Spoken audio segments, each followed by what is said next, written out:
MM yang insya Allah nanti akan menyusul.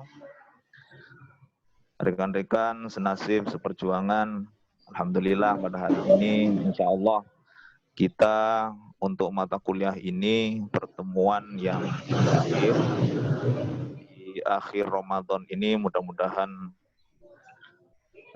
dalam pertemuan ini betul-betul kita dapat mengambil materi-materi yang sudah disampaikan.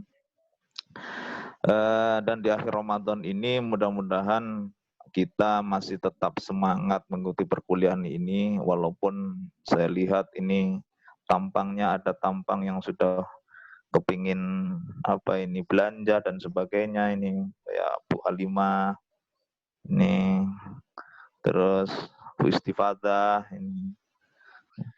Nah, mudah-mudahan kita tetap semangat.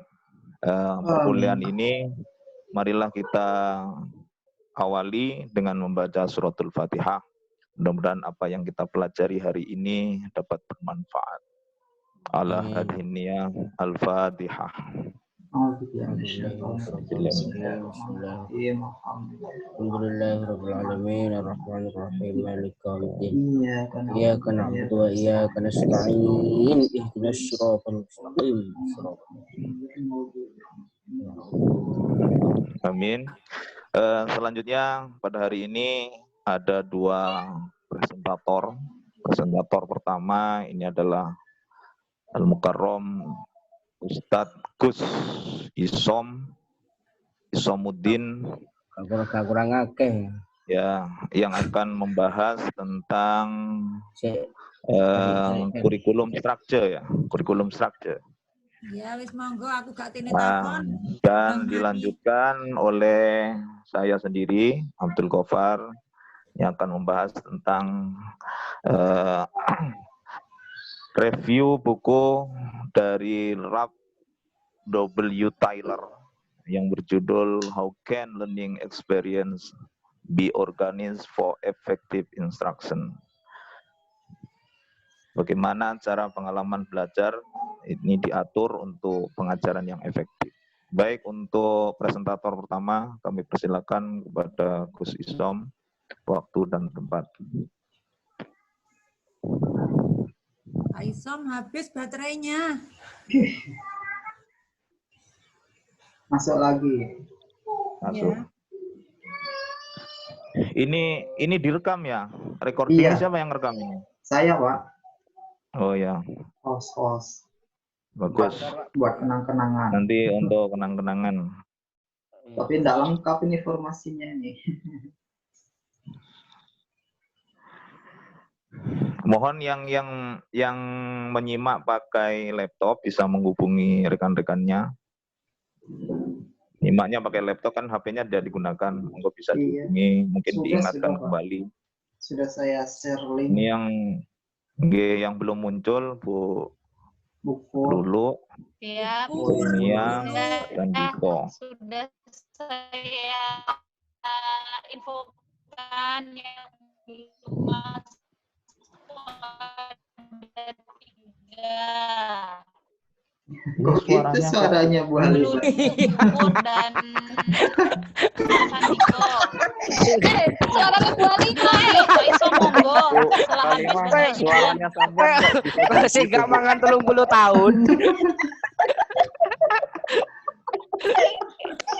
Bu Halimah soundnya. Suaranya. Iya, kayak ditarik. Silakan Bapak Isom untuk mempresentasikan makalah yang sudah dibuat atau PPT-nya. Silakan. Bismillahirrahmanirrahim. Alhamdulillah wa syukur. Yang keras Pak Isom, tidak dengar. Assalamualaikum warahmatullahi wabarakatuh. Waalaikumsalam warahmatullahi wabarakatuh. Alhamdulillahirabbil alamin wassalatu wassalamu ala asyrafil anbiya wal mursalin sayyidina Muhammad wa ala alihi wa sahbihi wasallim ajma'in, amma ba'du. Pada pagi hari ini yang sangat melelahkan, izinkan saya mempresentasikan pekerjaan SKS saya tentang working with curriculum standard, yaitu bekerja dengan standar kurikulum. Apa saja yang akan saya jelaskan?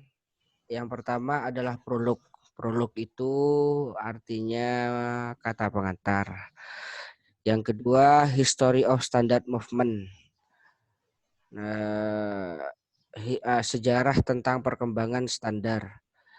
Rational of standard, tentang rasionalisasi standar.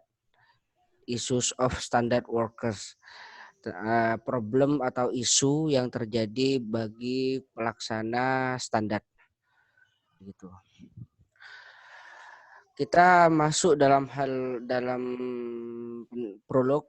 Kurikulum adalah seperangkat rencana dan pengaturan mengenai tujuan, isi, dan bahan pelajaran serta cara yang digunakan sebagai pedoman penyelenggara kegiatan pembelajaran untuk mencapai tujuan pendidikan tertentu. Pasal 1 UU nomor 20 tentang Sistem Pendidikan Nasional. Selain itu, kurikulum juga dapat didefinisikan sebagai seperangkat rencana dan pengaturan mengenai isi maupun bahan kajian dan pelajaran serta cara penyampaian dan penilaiannya yang digunakan sebagai pedoman penyelenggaraan kegiatan belajar mengajar di perguruan tinggi. Pasal 1 Kepmendiknas nomor 232/U/2000 tentang pedoman penyusunan kurikulum pendidikan tinggi dan penilaian hasil belajar mahasiswa. Menurut Kendall dan Marzano, ada dua kategori. Jenenge, Pak. Ada dua kategori standar kurikulum. Standar. Yang pertama standar kurikulum. Standar kurikulum itu adalah standar yang fokus pada jenis kegiatan yang harus dilakukan di kelas saat guru bekerja untuk menyampaikan jenis informasi tertentu kepada siswa. Yang kedua, standar isi atau konten. Standar isi ini berfokus pada apa yang harus diketahui atau dapat dilakukan siswa sebagai konsekuensi dari pengajaran. Lalu selanjutnya, peneliti pendidikan di McGrail telah mengidentifikasi 3 jenis standar konten dalam buku Marzano and Kendall. Yang pertama, standar prosedural. Yang kedua, standar deklaratif. Dan yang ketiga, standar kontekstual. Standar prosedural adalah standar yang mengidentifikasi proses yang perlu dikuasai siswa. Standar deklaratif yakni mengidentifikasi informasi dasar yang perlu diketahui siswa tentang topik spesifik. Dan yang standar kontekstual adalah mengidentifikasi pengetahuan dan keterampilan yang mengambil makna tertentu karena kondisi khusus di mana mereka terjadi. Lalu bagaimana sejarah kronologis terbentuknya standar kurikulum itu? Yakni dalam buku tersebut dikatakan bahwa selama 30 tahun pertama abad ke-20 banyak spesialis kurikulum dipengaruhi oleh karya manajemen ilmiah, yakni Frederick Taylor. Taylor mengatakan Taylor mengembangkan studi waktu dan gerak yang dirancang untuk membantu pemilik pabrik mengatur pekerjaan untuk mempromosikan tingkat efisiensi yang lebih tinggi. Sebagaimana diterapkan di sekolah, gagasan Taylor memunculkan upaya untuk mengidentifikasi hasil pembelajaran yang jelas dalam strategi pembelajaran yang akan memfasilitasi pembelajaran siswa dan pendekatan kurikulum yang dapat digunakan untuk kecukupan pengajaran. Lalu pakar kurikulum yang berpengaruh yang bernama Sheikh John Franklin Bobbitt dalam bukunya tahun 1918 yang berjudul The Curriculum menganut gagasan bahwa program sekolah harus diarahkan untuk membantu siswa menguasai kegiatan khusus yang dibutuhkan orang dewasa untuk sukses di dunia, tidak di akhirat. Dia mendukung mengemukakan bahwa penelitian harus dilakukan untuk mengidentifikasi kebutuhan pengetahuan ini.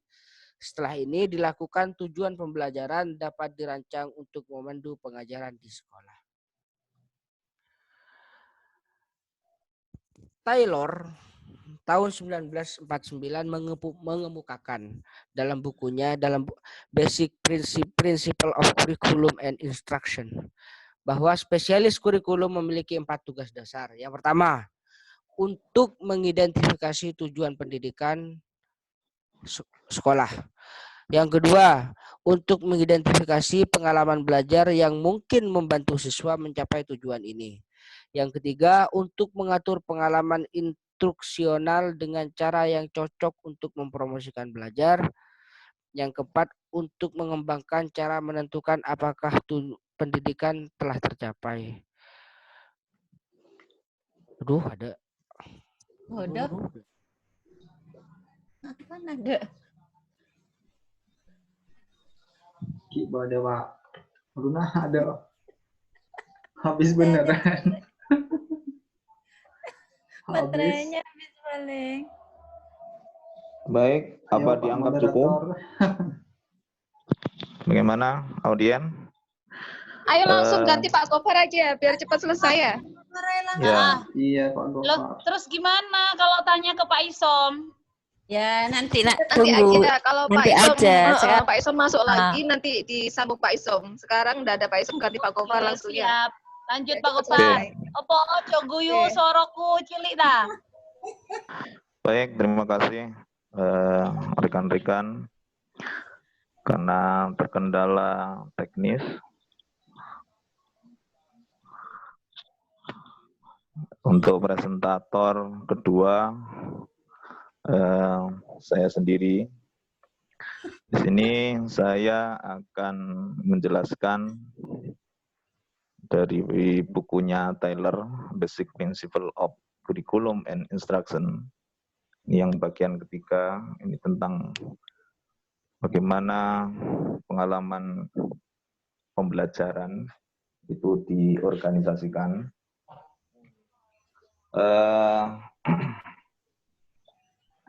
Dalam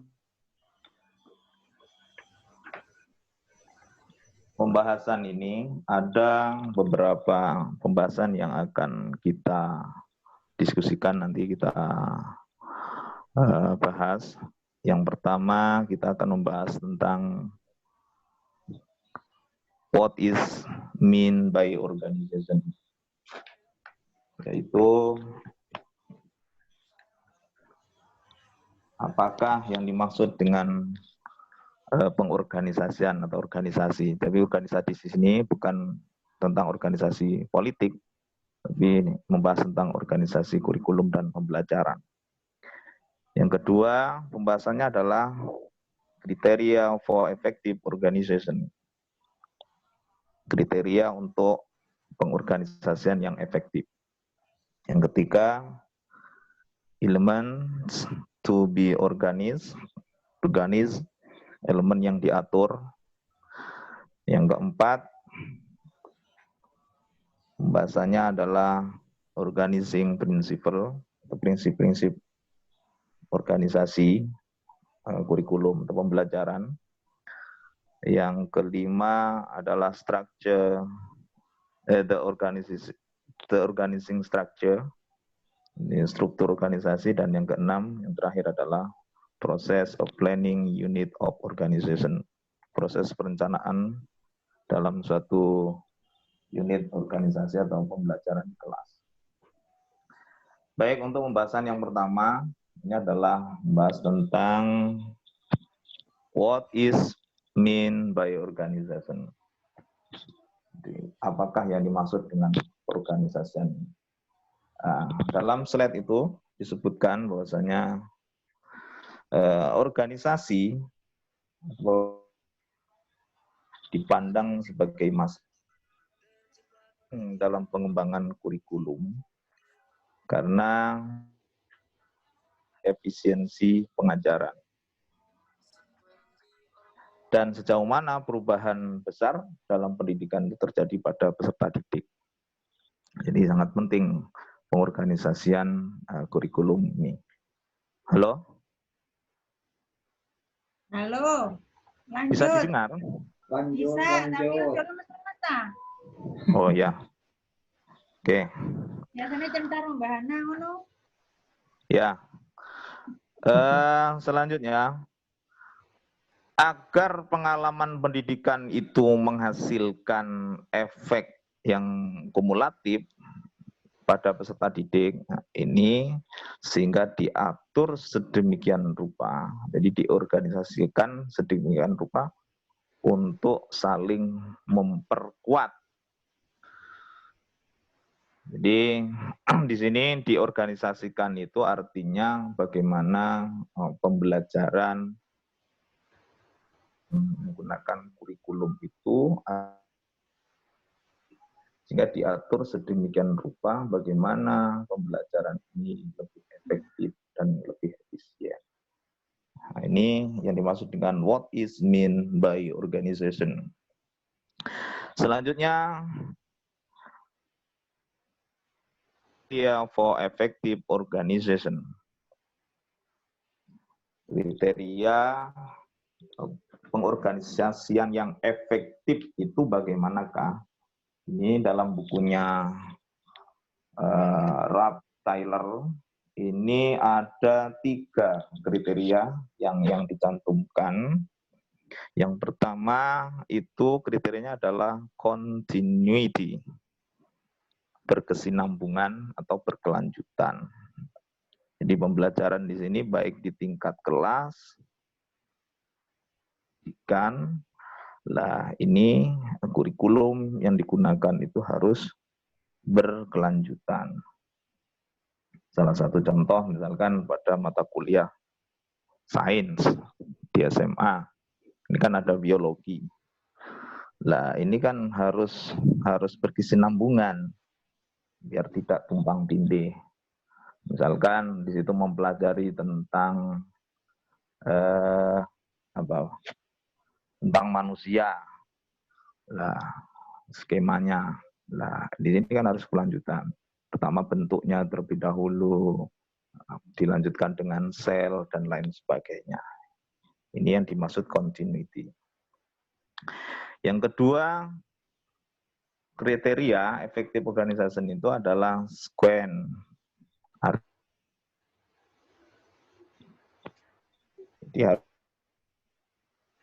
Misalkan di sini disebutkan dalam konteks ilmu sosial, misalkan di situ ada di kelas 10 misalkan ada geografi kelas 10, geografi 1, geografi 2. Sedangkan geografi 1 misalkan ini membahas tentang batuan. Di geografi kelas 2 ini membahas tentang tanah. Geografi kelas 10 misalkan menerangkan tentang kelahiran. Di geografi kelas 2 menerangkan tentang kematian, dan di kelas 3 tentang migrasi dan sebagainya. Ini adalah sequence berurutan. Mungkin kalau ditarik dalam konteks pendidikan agama, pembelajaran kurikulumnya, ini mungkin panjenengan sudah lebih memahami. Di situ ada fikih 1, fikih 2, seperti itu. Dulu yang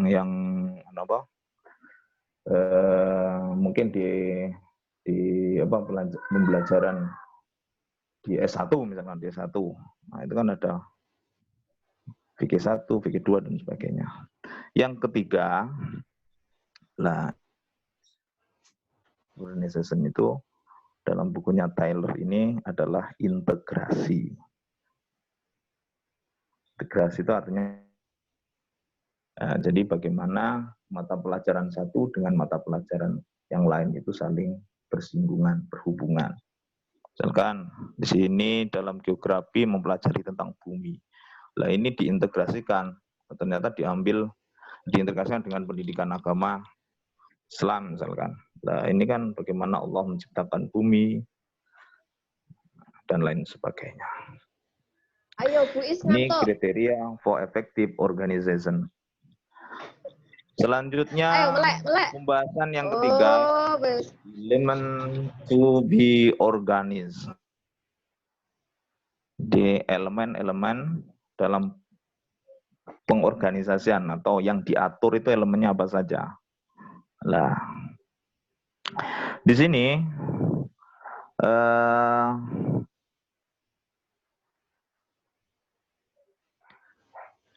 dalam merencanakan kurikulum untuk lembaga atau sekolah atau di dalam bidang apapun, ini perlu untuk merancang atau memutuskan jenis elemen yang efektif.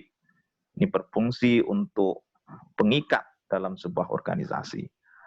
Nah, jadi in planning the curriculum for any school or any file, it is necessary to decide the types of element which most effectively serve to fit to us in the organization. Di sini adalah saya mengambil contoh ini sesuai dengan book review-nya ini. Di sini ada kurikulum yang dicanangkan yang dibuat oleh Dalton School in New York City, New York ini. Nah, di sana disebutkan ada tiga elemen. Yang pertama itu adalah konsep. Jadi, mungkin kalau diartikan di lembaga dalam segi mungkin ranah kognitif. Jadi konsep di sini. Regarding individual human nature. Jadi mengenai sifat individu manusia, ini contohnya. Terus, and his physical environment. Jadi yang kedua,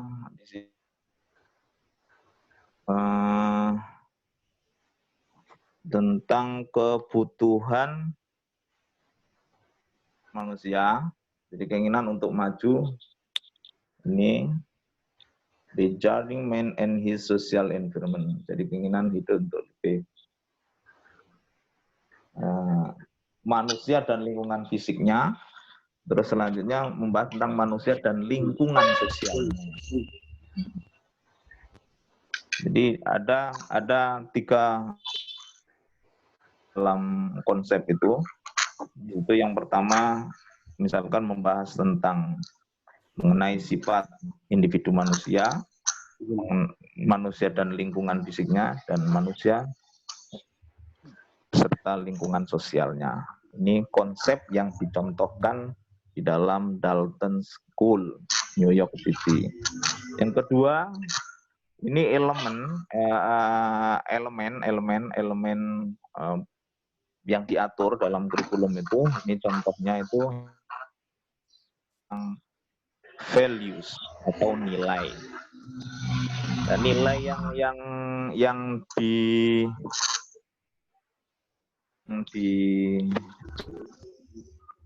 adalah tentang attitude towards self. Jadi sikap terhadap diri. Ini bisa tentang integritas, tentang kejujuran, tentang harga diri, masa depan, dan lain sebagainya. Ini yang penting menggambarkan bagaimana sikap terhadap diri sendiri. Yang elemen yang diorganisasikan. Yang diantaranya adalah attitude toward other. Sikap terhadap orang lain. Nanti bisa dicontohkan di situ dalam bukunya. Antaranya menghormati orang lain. Bagaimana kita menghormati orang lain tanpa memandang karena kulit, misalkan karena mentang-mentang makan, misalkan. gelap, misalkan dimarginalkan. Selanjutnya membahas tentang toleransi, keadilan untuk setiap. Nah, ini adalah skill, abilities, and habit. Jadi keterampilan, kemampuan, dan kebiasaan. Ini saya rasa di sini bisa cakupannya adalah collecting facts and other data, in organizing and interpreting data, di situ menganalisa masalah, mengumpulkan fakta dan data, mengatur dan menafsirkan data, serta mempresentasikan hasil studi. Ini yang diatur dalam kurikulum pembelajaran. Selanjutnya, organizing principle, prinsip-prinsip organisasi kurikulum. Di situ ada 3 prinsip dalam buku ini yang saya sinyalir, yang saya ketemukan. Di antaranya adalah the concept of the interdependence. Artinya konsep saling ketergantungan. Ini salah satu prinsip yang memperluas konsep dengan meningkatkan jumlah orang yang oleh peserta didik itu mereka tergantung kepadanya. Di sini misalkan dalam pembelajaran itu bagaimana seseorang itu ketergantungan terhadap ekonomi sekolah, itu juga butuh biaya dan sebagainya. Contohnya misalkan ketergantungan dalam sosial. Sini bagaimana kita di lingkungan masyarakat kita, di peserta didik itu bagaimana nanti adaptasinya terhadap lingkungan masyarakat. Misalkan ketergantungan terhadap estetika. Ini bagaimana nanti estetika, keindahan. Itu. Halo? Halo? Halo, ngantuk. Masuk. Oke. Selanjutnya organizing principle yang kedua itu adalah chronological. Jadi ada rentetan waktu menyusun prinsip-prinsip organisasi kurikulum itu juga memperhatikan tentang waktu. Jadi bagaimana alokasi waktu yang dicantumkan, yang dibuat. Yang ketiga, di situ adalah other organizing principle commonly used. Jadi prinsip-prinsip lain yang umum yang digunakan.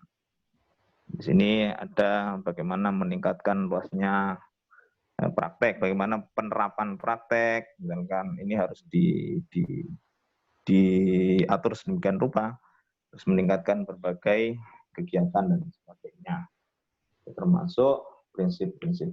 Sebenarnya untuk organizing principle ini kaitannya dengan kriteria for effective organization.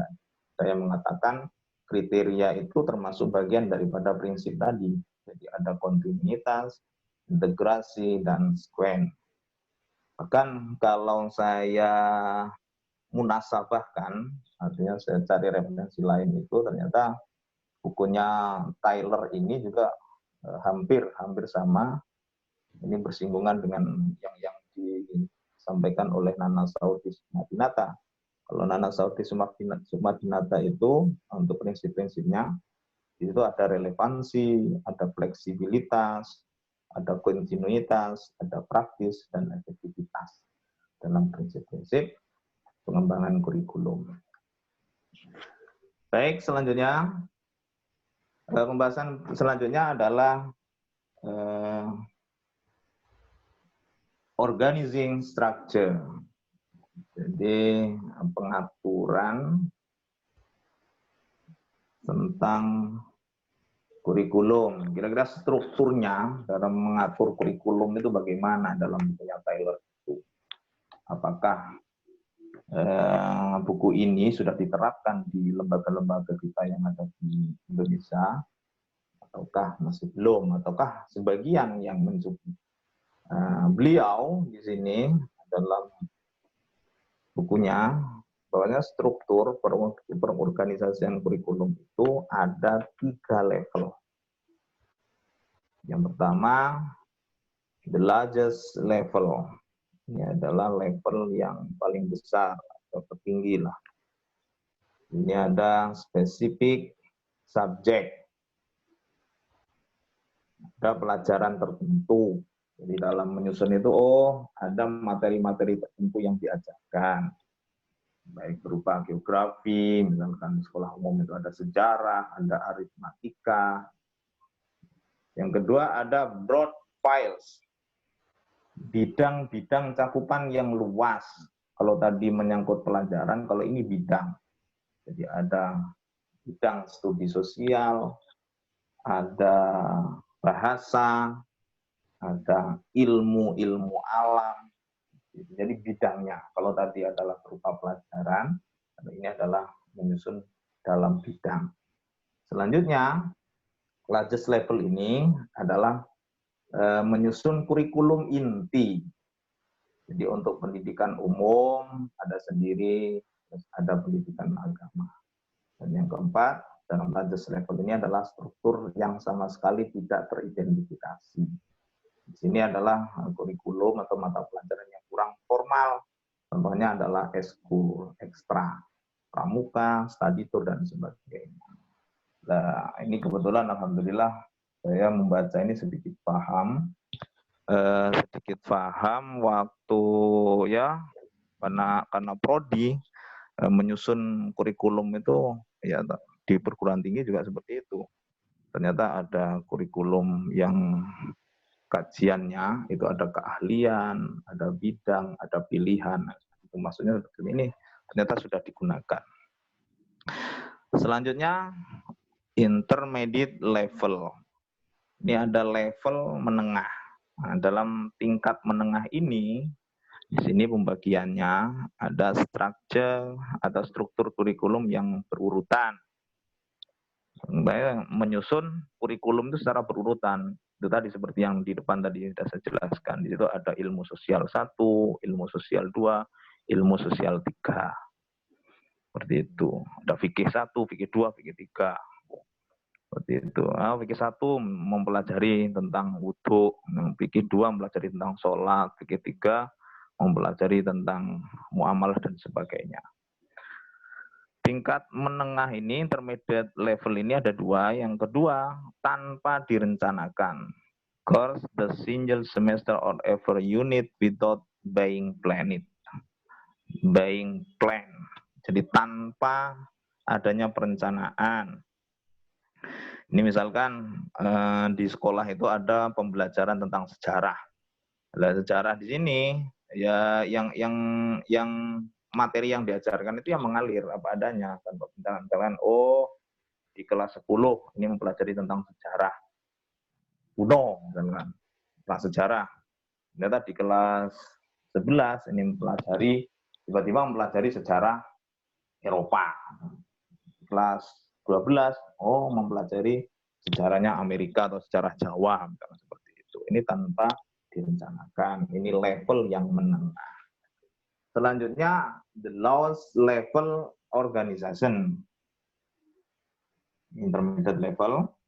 Yang berikutnya adalah the lowest level of organization. Ternyata penyusunan kurikulum yang paling rendah ini ada 3 tingkatan, ada 3 pembagian.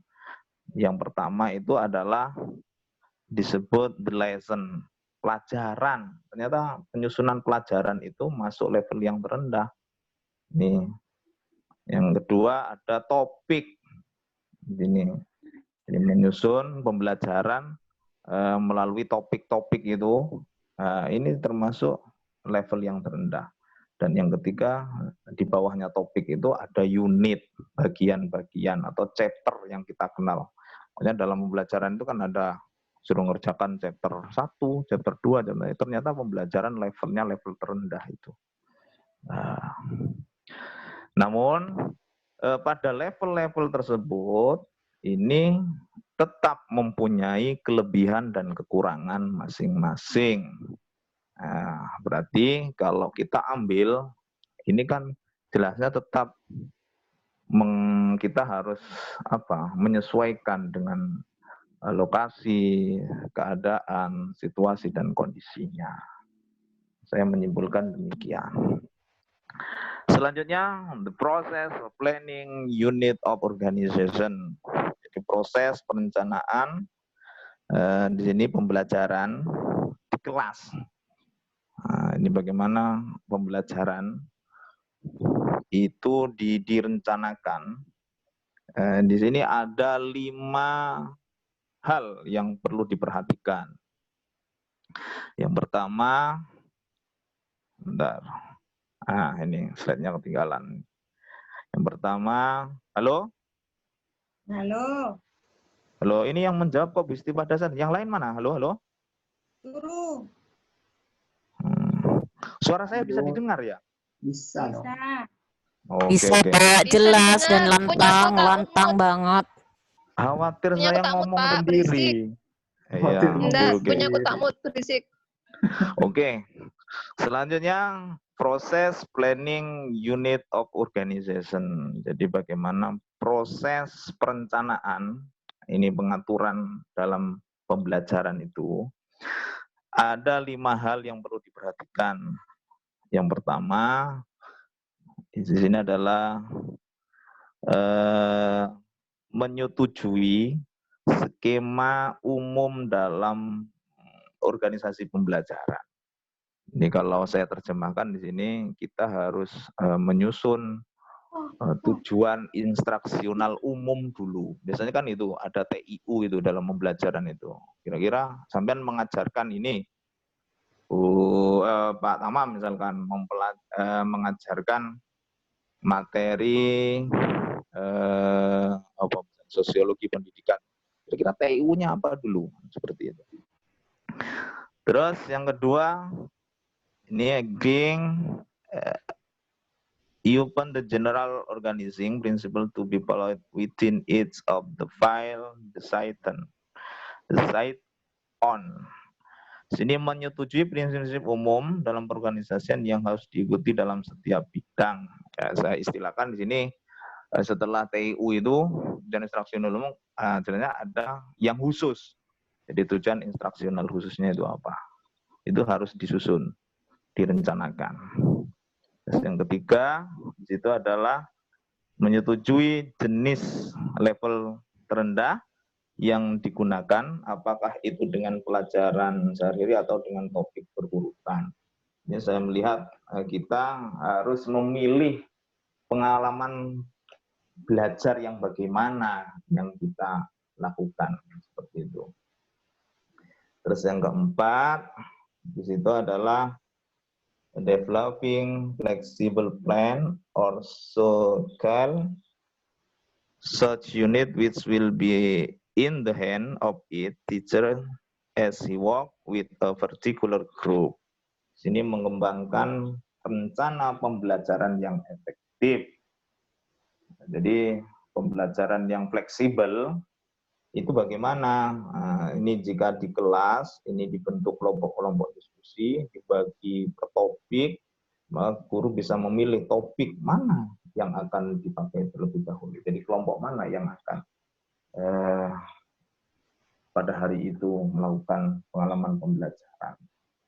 Jadi di situ bisa menentukan kegiatan pembelajaran, di sini bisa melalui pendekatan kelompok ataupun pendekatan individual.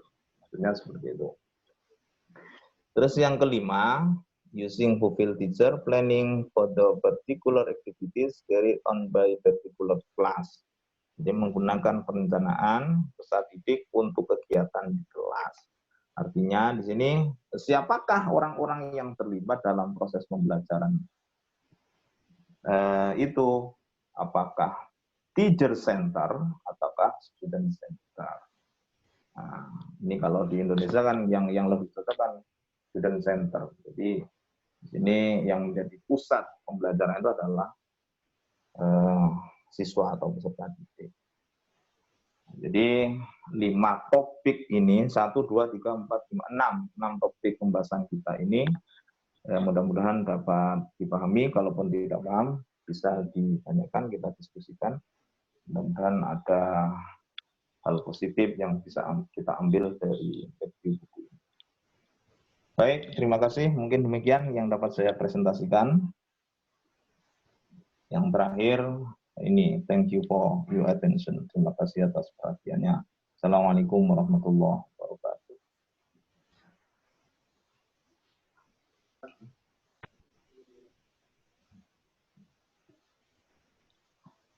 Oke.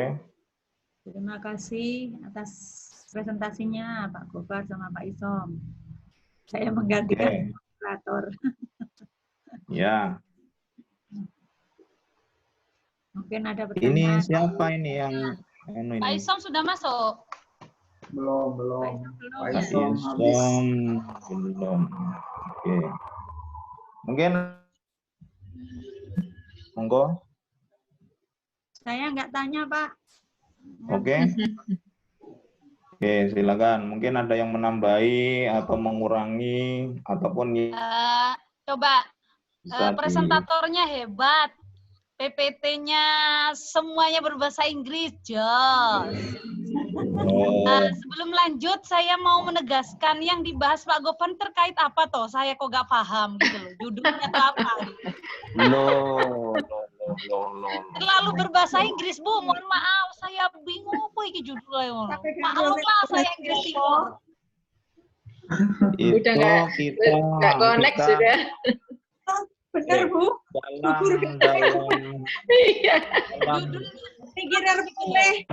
Lebaran.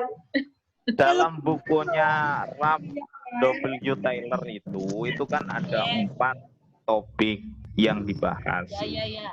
Yang pertama itu adalah membahas tentang identifikasi tujuan sekolah. Ini yang dibahas oleh siapa kemarin itu yang membahas itu? Sebelumnya, Saya, Pak Tamam. Ya, Pak Tamam. Terus yang kedua, identifikasi pengalaman belajar. Ini Pak Sandiko.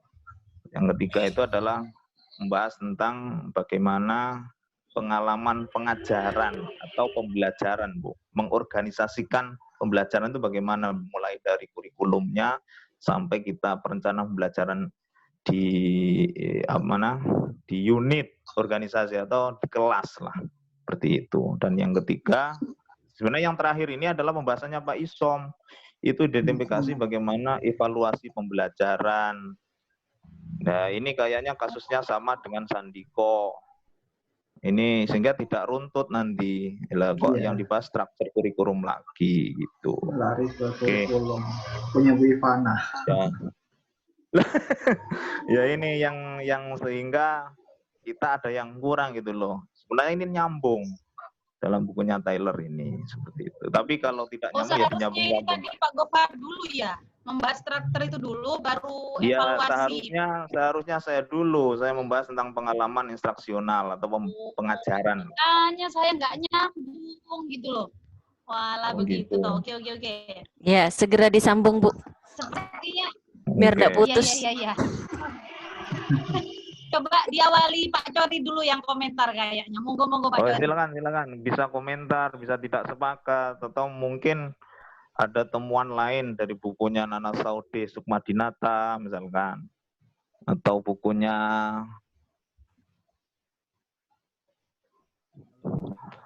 misalkan, silakan. Oke, Pak Cori lebih dekat, Pak. Ini laptop yang satu. Oh gitu ya. Silakan. Katanya Mas Tanam. Ini perlu di-share PPT-nya juga. PPT-nya, bukan PDF. Oh, PPT-nya. Oke, nanti saya kirim. Pak Cori suaranya kurang nyaring. Yang satunya. Nggak terdengar. Nggak ada suaranya sama sekali malah. Saya nggak dengar. Halo, jelas? Halo. Lagi. Naik lagi, Pak. Loh, nggak bisa ini. Ya sudah wes itu. Nah, betul, Les. Ini Yuk. kan sudah banyak ya Pak Gofar ya berkaitan dengan Pak Gofar. kriteria, organisasi. Kagak dengar coy. Mau teriak ya? Ya. Apa namanya? Oh, ini teriak kalau di sini saya ini. Iya, teriak Pak. Ya. Ini kan sudah jelas ya konten. Dalam konten ada kriteria, ada organisasi. Dalam kita kan yang bermasalah dalam implementasi kurikulum itu, Pak. Ya. Oh iya. Dalam implementasi selalu saja kurikulum kita itu terjadi kegagalan-kegagalan dalam berbagai perspektif ya. Sebelah mananya kegagalan itu. Dan saya yakin para ahli kita juga mempelajari tentang ini kan, termasuk Anda sebagai Kaprodi kan hafal tentang ini kan.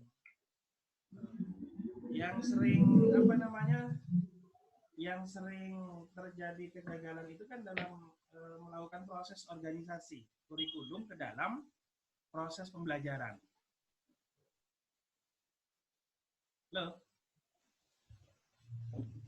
Halo Pak Gofar. Oke. Lanjut Pak. Ya. Itu. Ya. Saya Pak Gofar. Kalau sudah Bentar. Ini apa namanya proses pengorganisasian itu sendiri. Dan ini di sini ada kontinuitas, ada integrasi dan selanjutnya itu kan.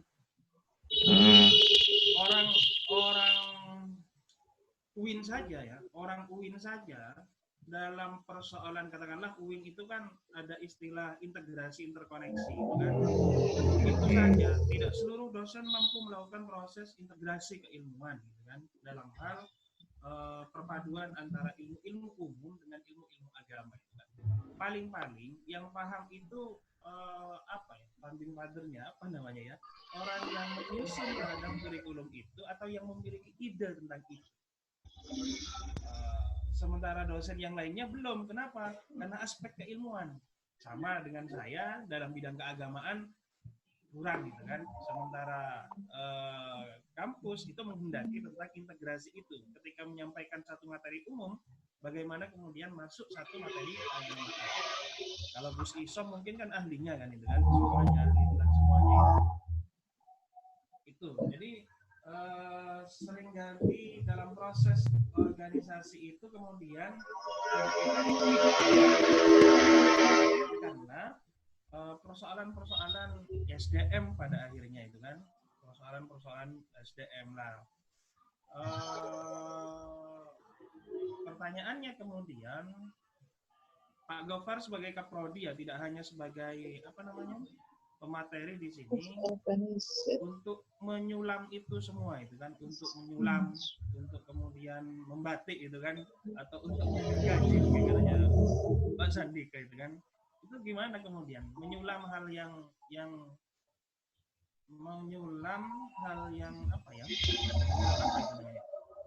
sesuatu kekurangan ya, untuk kemudian menjadi sebuah kesempurnaan. Kekurangan-kekurangan itu di antara SDM, sehingga kemudian peserta atau mahasiswa itu sesuai dengan core lembaga perguruan tinggi. Nah, sesuai dengan core lembaga perguruan tinggi atau visi lembaga perguruan tinggi kita. Seperti yang awal saya sampaikan ketika di semester 1 itu, apa yang dijalankan oleh perguruan tinggi itu kadang tidak sevisi dengan visi perguruan tinggi itu. Kenapa? Karena kita semua, Anda dan saya, tidak tahu apa visi misi lembaga IAIN Jember itu. Sehingga kita mau dibawa kemana, itu seharusnya kan sesuai dengan visi itu. Visi, ini pertanyaan kedua kemudian. Mengintegrasikan visi, mengorganisasi visi ke dalam kurikulum dan pembelajaran. Itu kan juga penting, karena saya juga sering kelimpungan bagaimana visi kemudian diterjemahkan ke dalam kurikulum, yang kurikulum itu kemudian diterjemahkan dalam proses pengalaman belajar atau proses pembelajaran itu sendiri. Jazakumullah khairan. Halo. Oke. Ya, Sip, selamat mantap. Idul Fitri. Mohon maaf lahir dan batin. Assalamualaikum. Waalaikumsalam warahmatullahi wabarakatuh.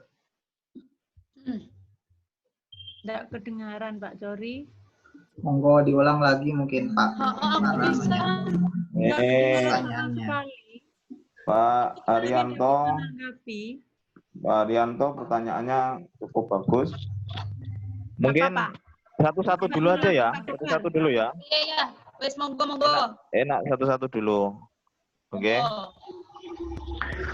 Mungkin Pak Gopar saya bisa awali dulu. di-share lagi pertanyaannya Pak Cori. Teman-teman banyak Oke, yang kurang. Ini yang saya catat dari pertanyaan Pak Cori itu kan dalam materi saya itu kan ada kriteria for effective organization. Jadi kriteria bagaimana pengorganisasian kurikulum itu yang efektif.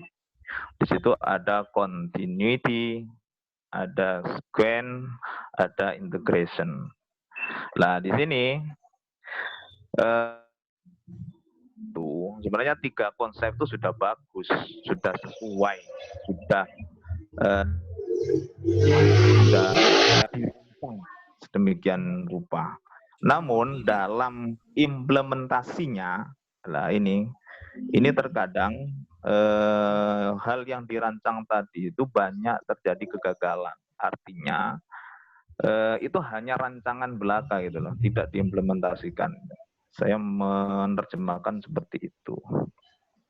Di situ misalkan bahwasanya kurikulum itu harus integrasi. Lah ternyata di sini terkadang antara materi umum dengan materi keagamaan ini kadang kurang nyambung gitu loh. Ini seperti itu. Nah, sehingga seharusnya dalam pengorganisasian kurikulum itu kan diawali dari visi, diterjemahkan dalam kurikulum, dalam sebuah prodi misalkan. Nah di situ pembelajaran ini harusnya dilakukan oleh dosen. Itu nyampai ketiga hal tersebut seperti itu. Nah, sehingga kira-kira ini yang ditanyakan Pak Cori itu adalah kegagalan tersebut, kegagalan tersebut gitu ya Pak Cori ya. Kegagalan dalam implementasi tersebut itu, kira-kira faktor dominannya itu bagaimana seperti itu. Oke. Bisa dipahami? Bisa Pak. Bisa. Oke. Bisa dipahami pertanyaannya? Oh ya. Baik. Mungkin saya mengawali karena saya presentatornya yang bertanggung jawab tentang materi ini. Memang yang disampaikan oleh Bapak Cori ini, Bapak Haryanto ini adalah hampir di tiap kampus itu mengalami Pak hal yang demikian. Salah satu contoh memang di kampus saya sendiri ini, karena saya juga orang yang ikut andil dalam merancang, terus membuat dan mengembangkan kurikulum ini di prodi itu. 3 hal ini memang sebenarnya sudah dirancang Pak, dirancang dalam kurikulum prodi itu. Lah, karena dalam mata kuliah yang diajarkan itu kan harus memuat ada mata kuliah inti, ada mata kuliah keahlian, dan ada mata kuliah pilihan. Seperti itu. Dan ini terutama ini harus terintegrasi Pak. Tapi memang dalam merancang itu, misalkan di semester 1 ini terdapat mata kuliah inti dan dicampur dengan mata kuliah keahlian Pak. Ini yang kita merancang bagaimana kurikulum itu betul-betul terintegrasi Pak. Terintegrasi. Jadi terpadu. Dan itu pun berurutan, dan itu pun continuity, berkesinambungan. Lah, Contohnya misalkan saya di sini ada mata kuliah administrasi pendidikan, misalkan administrasi pendidikan. Lah, sebelum administrasi pendidikan itu lulus, artinya nilainya itu minimal lah B, nanti di semester 2, ini kan ada mata kuliah manajemen pendidikan. Lah, itu tidak boleh melanjutkan. Artinya prasyarat, Pak. Nah, ini yang pertama dari SKN-nya. Lah, memang seharusnya setiap mata kuliah, mata pelajaran juga di lembaga pendidikan sekolah itu harus terintegrasi. Makanya dirancang kurikulum K13 itu kan terintegrasi antara mata pelajaran satu dengan mata pelajaran yang lain. Saya mencontohkan itu tadi, misalkan murid kita saja, misalkan misalkan andai kata kita menjadi guru misalkan, jadi guru di kelas 3 MI atau SD, ini beli-beli di pasar atau beli-beli di toko, membawa uang 2.000. Lah itu pun dia itu akan mendapatkan beberapa pelajaran di situ. Yang 2.000 itu katakanlah mata pelajarannya matematika. Tatkala dibelikan, misalkan beli, itu dia dengan cara yang sopan, itu masuk dalam ranah agama atau ranah PKN kan. Dia atau ranah akhlak misalkan di situ. Nah, ini contohnya. Jika pembelajaran di kelas pun juga demikian. Tatkala kita menerangkan misalkan bumi itu adalah bulat. Nah, dikaitkan dengan agama juga bisa. Ternyata bumi itu diciptakan oleh Allah dalam beberapa ribu-ribu tahun. Kita sudah integrasi terhadap agama. Mungkin kalau di tingkat perguruan tinggi juga demikian. Makanya tatkala kita mempelajari manajemen pendidikan pesantren, ternyata kok disuguhkan banyak manajemen umum saja. Lah ini yang menjadi pertanyaan. Saya maksudnya Pak Cori itu seperti itu tadi saya sebenarnya menangkapnya. Sehingga merasa kesulitan tatkala mencari, ini teori-teori tentang manajemen pendidikan Islamnya kok sangat minim sekali, misalnya seperti itu. Sehingga seakan-akan interkoneksi, integrasinya, interrelasinya ini masih kurang. Nah, mungkin yang dipahami seperti itu. Ya memang saya sendiri menyadari seperti itu, Pak. Saya sendiri itu mencari yang membahas tentang manajemen pendidikan pesantren, buku yang melahirkan saja. Nah ini memang sangat kesulitan, Pak, sangat minim sekali. Saya sendiri merasa atau di IAIN sendiri, misalnya di IAIN sendiri, orang-orang yang sudah melahirkan buku tentang manajemen pendidikan pesantren saja, ya siapa kan gitu. Mungkin panjenengan tatkala melihat gitu kan, sehingga pengimplementasiannya seakan-akan kita itu arahnya kemana kan gitu, Pak? Yang dimaksudkan seperti itu. Ya memang seharusnya ya ketiga hal ini memang harus tercapai dan dilakukan. Jadi ada kesinambungan dan integrasi sehingga efektif, efisien dan jelasnya akan masyarakat. Demikian. Mungkin demikian dulu yang dapat saya sampaikan. Silakan mungkin yang lain yang ingin menambahi, monggo.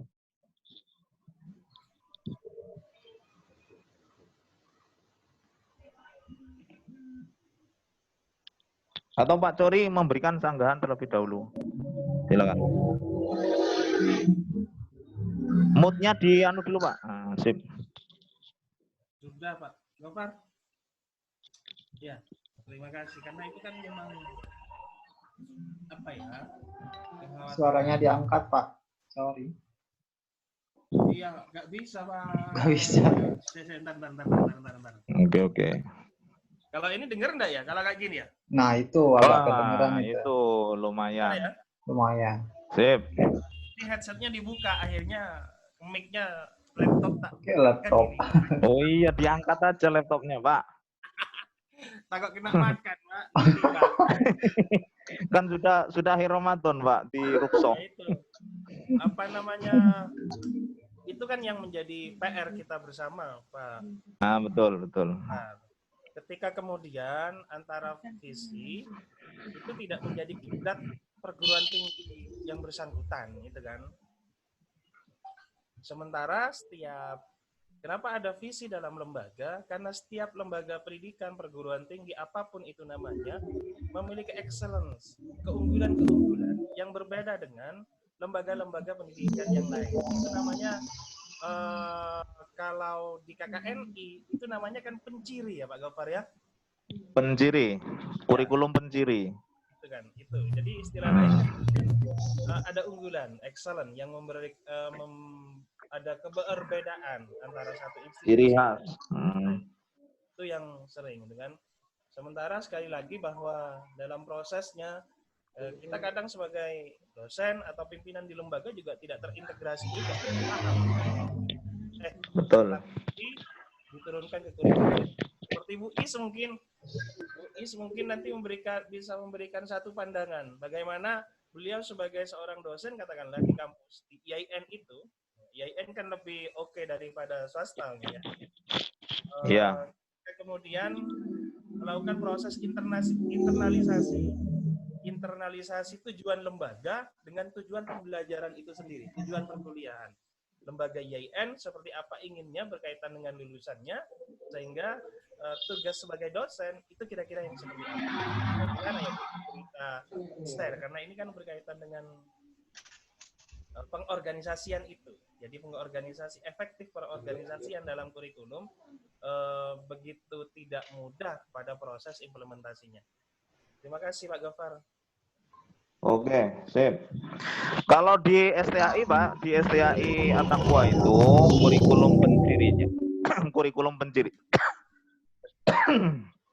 kurikulum pencirinya diantaranya itu adalah karena di sini disesuai dengan nilai-nilai aswaja itu ada mata kuliah kurikulum aswaja Pak. Jadi ahli sunnah wal jamaah atau KN1 lah langsung. Terus ada baca tulis Al-Quran. Ya, baca tulis Al-Quran. Terus ada juga baca kitab kuning. Ini sebagai penciri itu.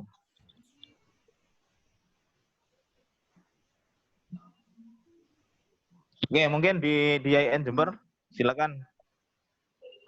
Bu Is, Istifadah mungkin yang mengerti, silakan.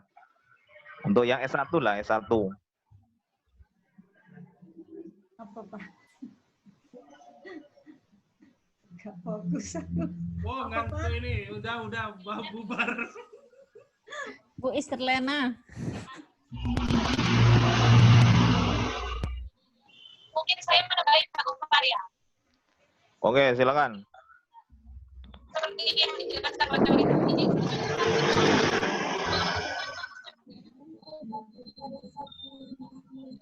Suaranya enggak terang lagi, Bu.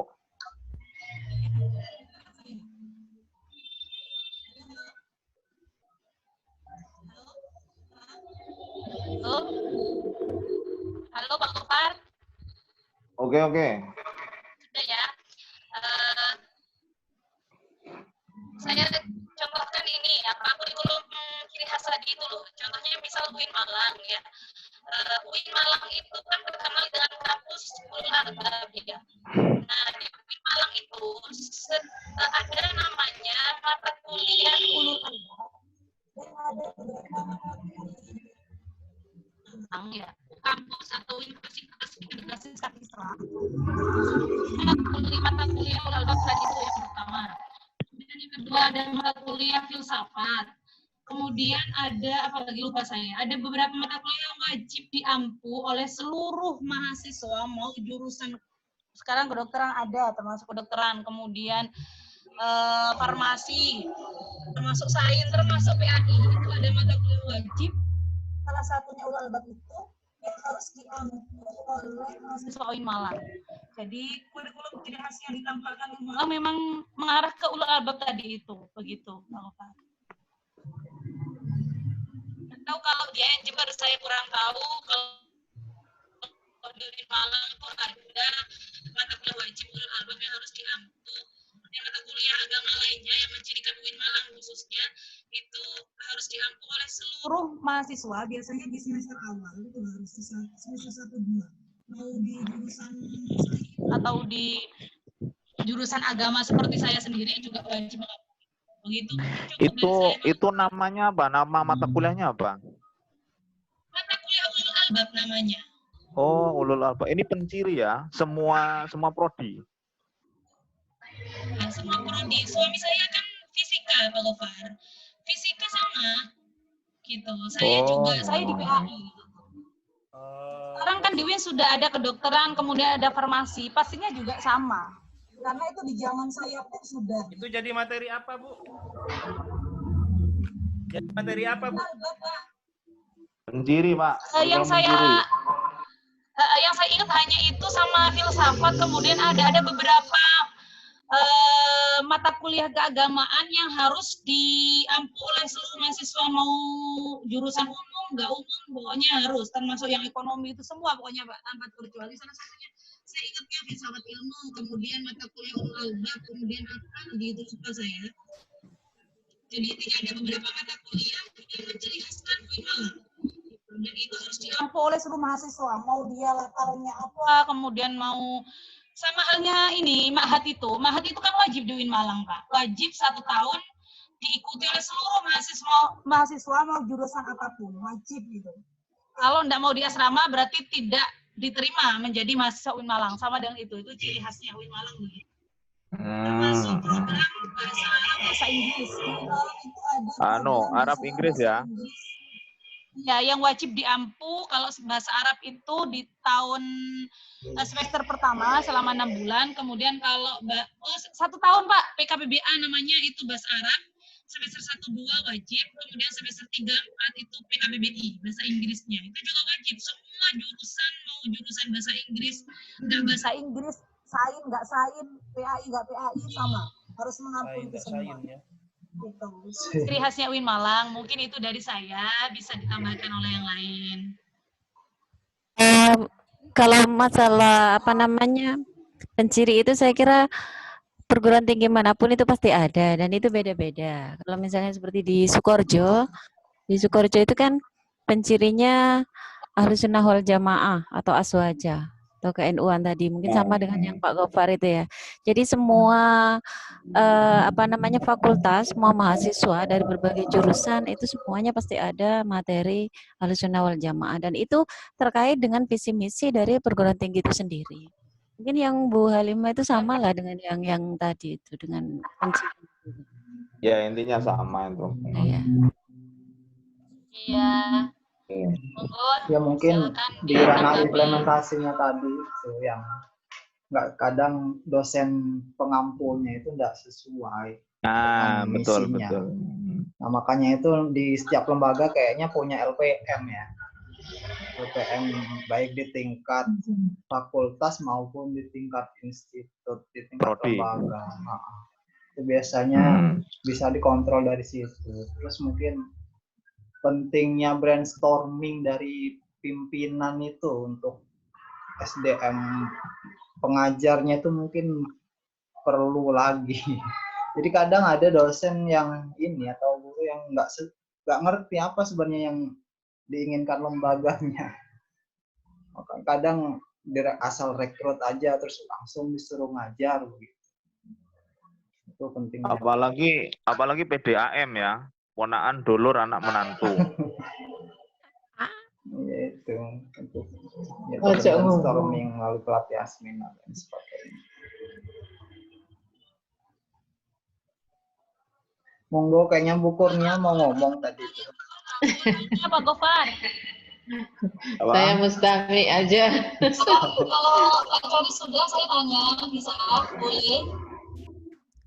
Oke, mungkin ini dibereskan Bu dulu. Halimah ini volumenya apa namanya? Bu Halimah. Suaranya, speakernya mantul itu yang Bu Halimah itu. Ini seharusnya karena ini adalah pengajar semua, dosen semua, bisa dikaitkan lah di kampus masing-masing, kasuistiknya bagaimana. Yang saya inginkan seperti itu, sehingga akan menambah wawasan kita. Mungkin Bu Kur daripada kurikulum di sana sudah berhasil belum? Dan apakah setiap dosen itu sudah mengintegrasikan misalkan? Terkadang kan kita hanya ngajar mata kuliah A, ya itu saja yang dipahami. Terkadang kan seperti itu. Apakah yang dimaksud seperti itu? Oh, silakan bisa disampaikan.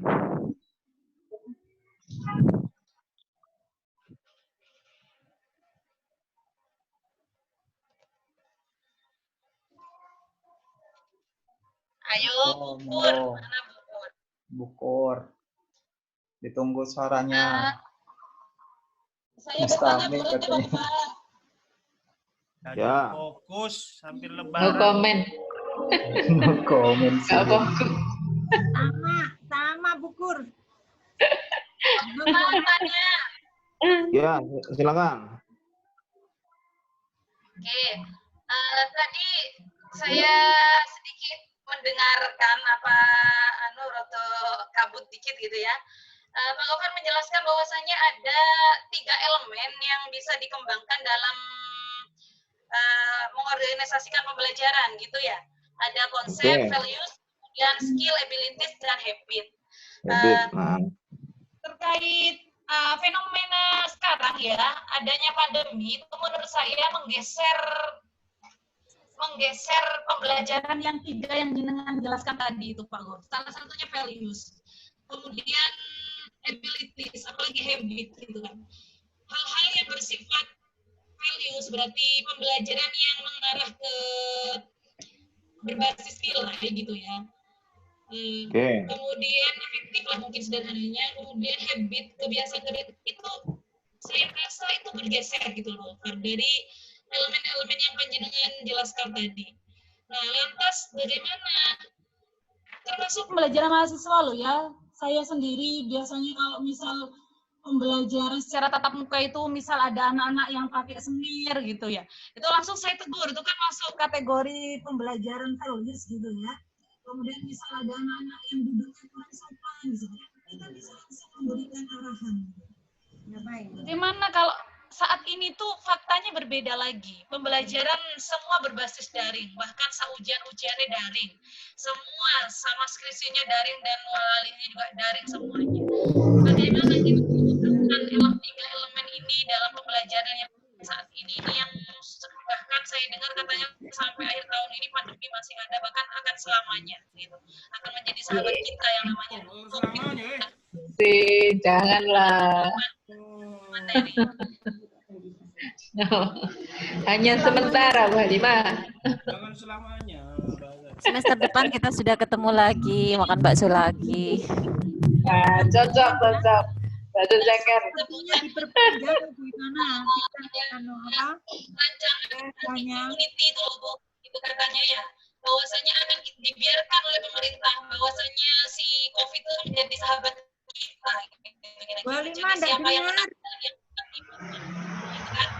Baca Kaot News hari ini yang ada rencana belum jelas Bu, belum jelas Bu. Dah, saya memahami. Oke, saya memahami. Terima kasih. Oke, makasih. Langsung saya tanggapi dulu. Ini kan kalau dalam buku kurikulum ini saya ulang pertanyaannya Bu Halimah. Jadi saya menjelaskan ada contoh 3 elemen yang bisa dilakukan dalam menyusun kurikulum itu. Di antaranya ada yang sifatnya konsep, ada value, ada skill, abilities, habit. Lah, ternyata 3 hal ini dianggap oleh Bu Halimah ini karena adanya era pandemi ini ya sudah tidak berlaku itu ya gitu.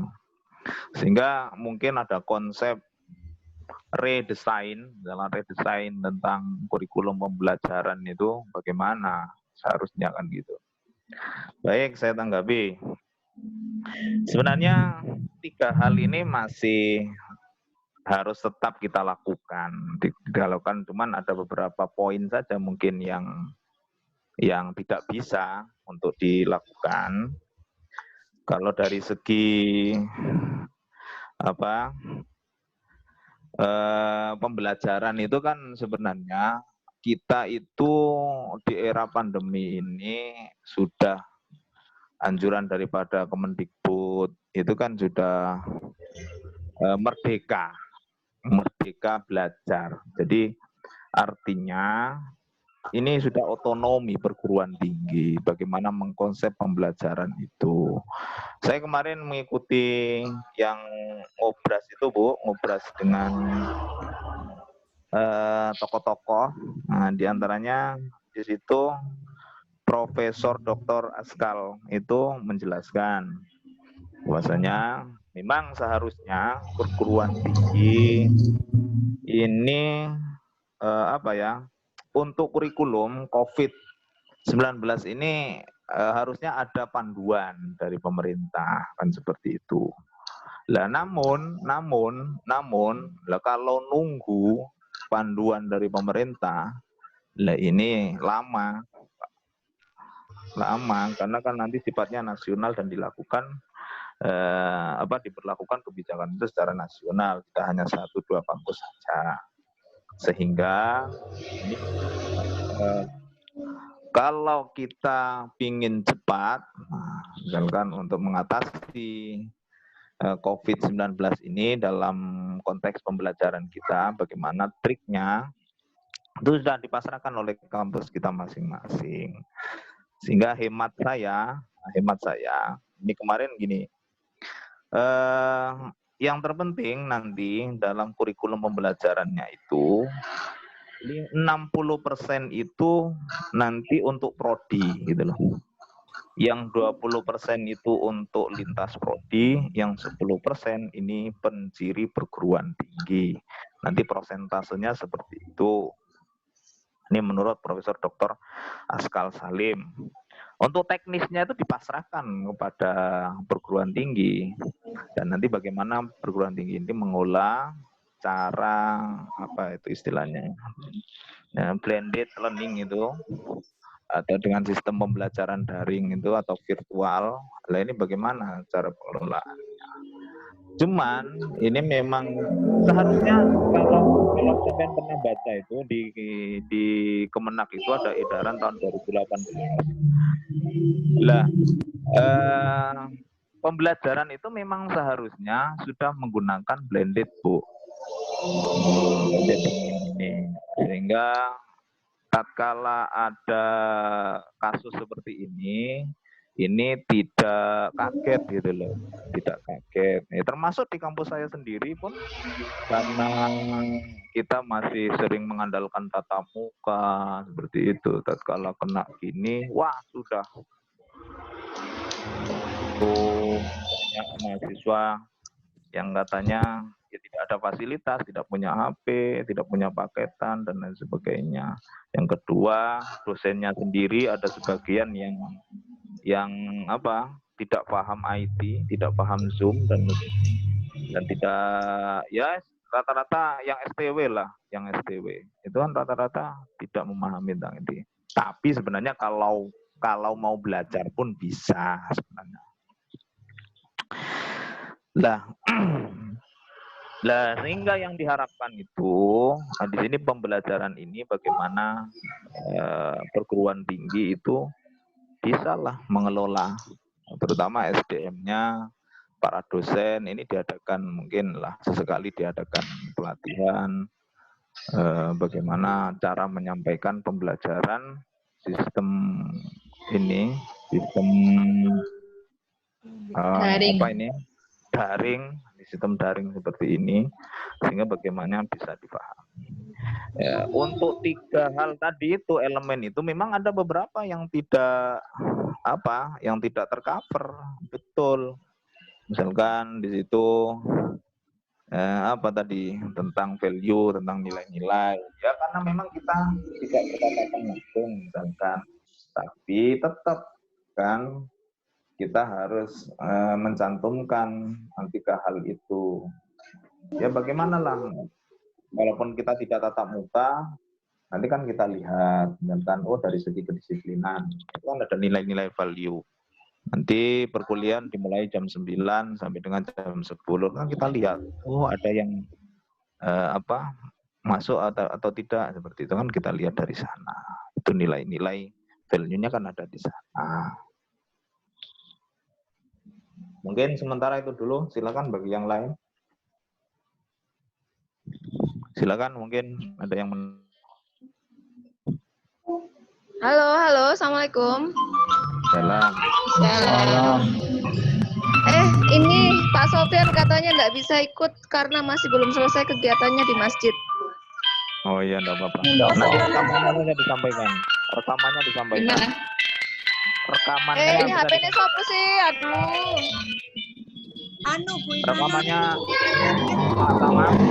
Iya, nanti rekamannya di-share. Ya, bisa dikirim ke saya, nanti saya sampaikan ke beliau.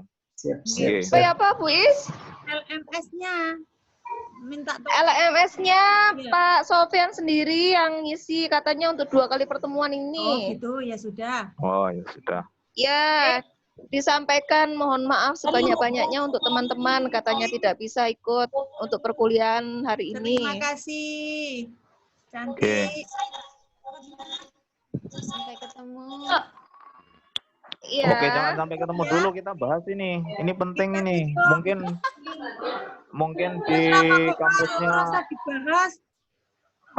Bu Kurnia mungkin daringnya sistemnya bagaimana itu kan perlu. Atau enggak, karena di YAI Ibrahim ini banyak dosen tua, banyak yang gaptek juga ini saya tahu. Mungkin bisa bagaimana sistem yang dilakukan di sana. Ya. Oke, terima kasih Pak Gofar. Akhirnya yang pasti kalau di Ibrahimi itu yang pasti, yang Ibrahimi Genteng maksudnya. Yang pasti itu milih daring yang ramah kuota itu ya. Nah ya itu. Jadi, maksudnya gimana itu? Maksudnya gimana ramah kuota itu? Ramah kuota. Jadi yang kuotanya boros-boros banget. Jadi kalau pakai Zoom itu kan boros. Berarti pakai. Nah, artinya selama cross check selama pembelajaran daring itu tetap berjalan efektif. Memang ada beberapa yang masih belum bisa. Ya, terkendala dengan ini media juga. Namun yang paling menarik itu gejolak dari mahasiswa ini. Sampai minta keringanan untuk diskon SBM. Oke, kalau yang yang ditanyakan oleh Bu Halimah, ini memang ya tidak bisa seefektif ketika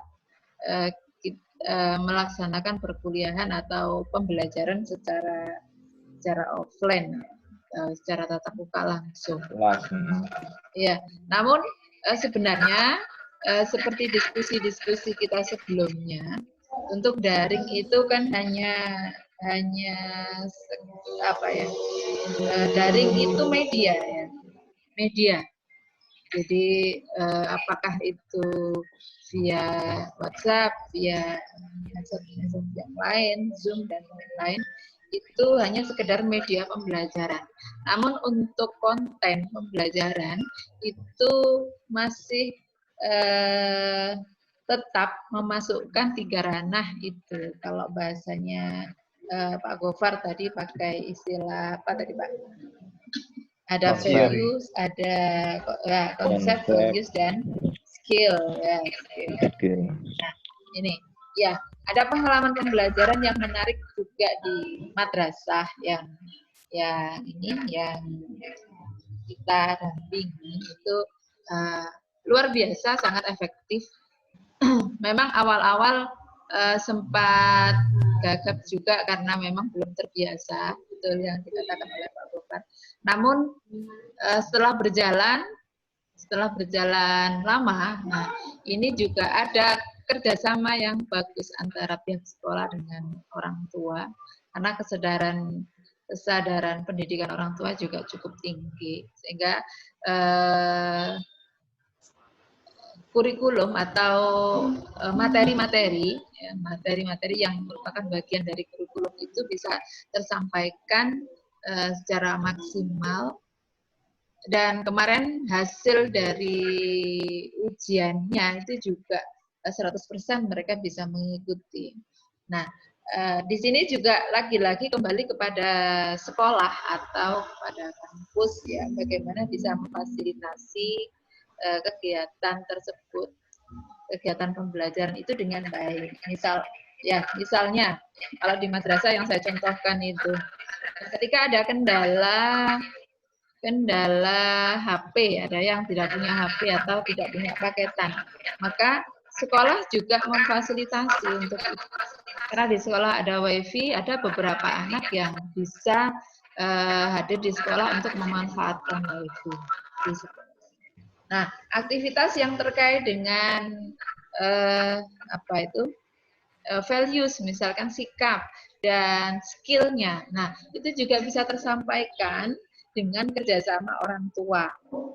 Misalkan kalau skill itu lebih mengedepankan pada life skill-nya.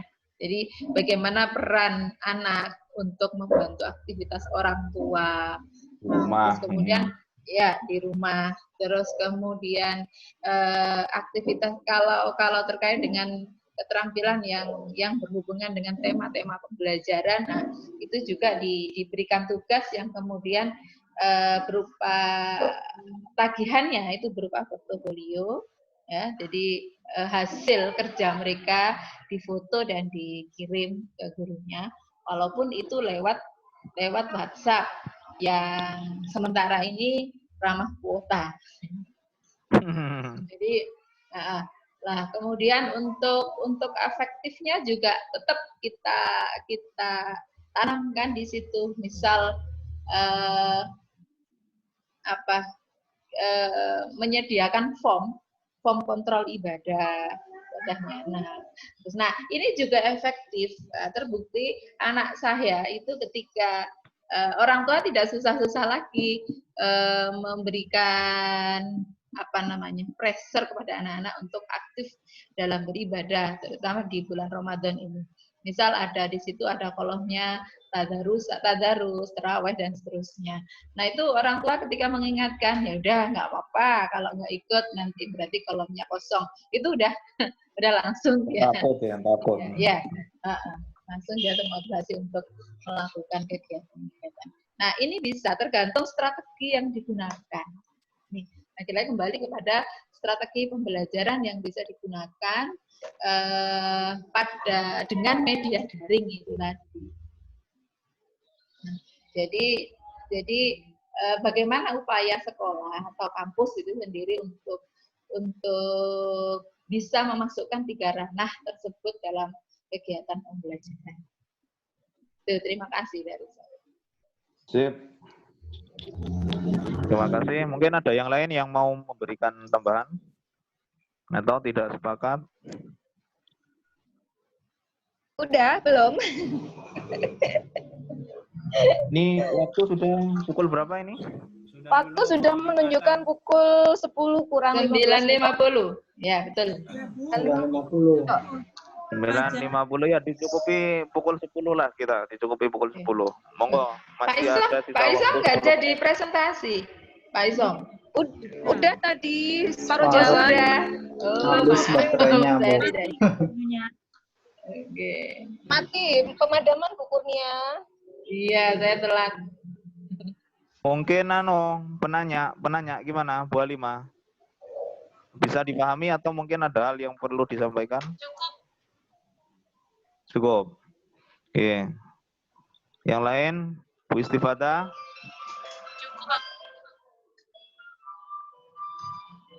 Istifadah ini yang malah ngaji lho.